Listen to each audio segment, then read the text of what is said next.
16वीं अंतिम मध्यस्थ भावना।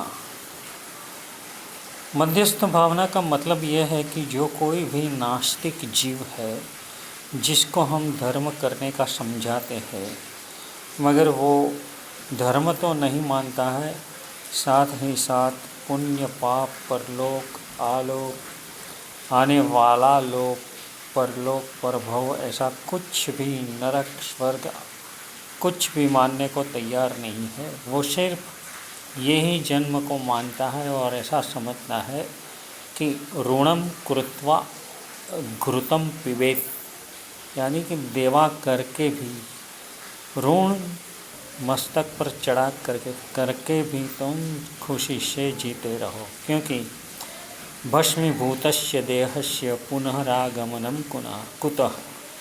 ये काया जब भस्मीभूत हो जाती है तो फिर हम कोई दूसरे जन्म में आते नहीं हैं। इसलिए यहाँ तुम जिसका भी देवा कर्ज तुम्हारे मस्तक पर चढ़ाना है चढ़ा लो।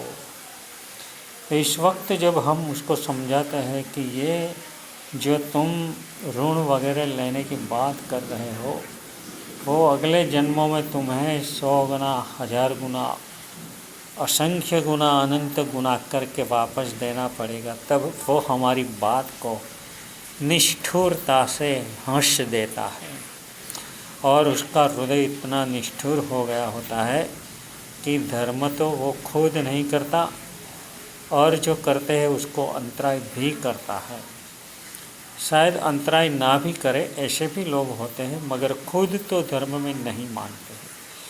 ऐसे में जब हम उसको धर्म समझाते हैं और वो धर्म को नहीं समझते हैं तो हमें उसके प्रति द्वेष भाव धारण नहीं करना, यही मध्यस्थ भावना है। अगर हमने उसको धर्म समझाया और उसने नहीं माना और हमको द्वेष भाव आ गया तो हम मध्यस्थ भाव में नहीं है। ऐसे लोगों की आखिर में जब समझाते हैं नहीं समझते हैं तो आखिर में उपेक्षा करनी है कि कोई बात नहीं, उसका कर्म का अभी उदय है इसलिए वो नहीं मानेगा, उसको मनाने की कोई अभी ज़रूरत नहीं, अभी उसका काल परिपक्व नहीं हुआ है। ये समझकर उसकी उपेक्षा करना है। ये उपेक्षा करना उसे ही मध्यस्थ भाव के रूप में यहाँ पर बताया गया है। पापो करे अणछाजता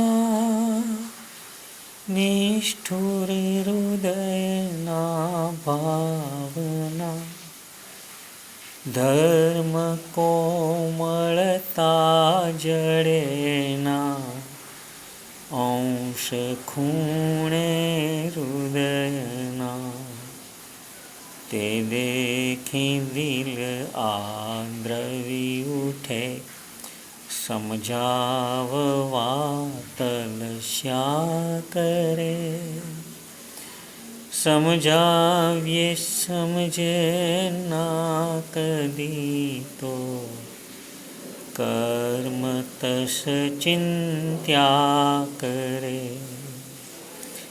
वितराग चिंध्यो धर्म मने पुण्य बहु करता मळ्यो,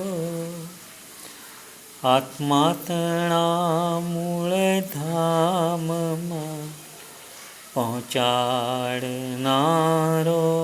ते ठर्यो, अवळा जीवन ना मार्गे भटकी रह्या जे को जीवो, आवो उपेक्षा ना करो फरीवार मळसे ना हो,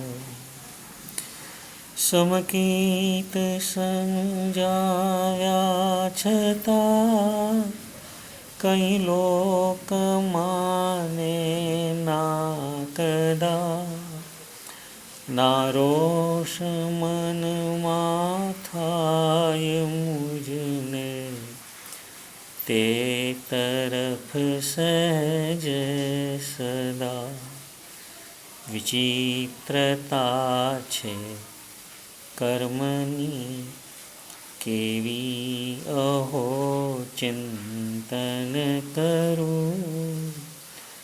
વિતરાગ ચિંધી ભાવના મધ્યસ્થતામાં હું રહું.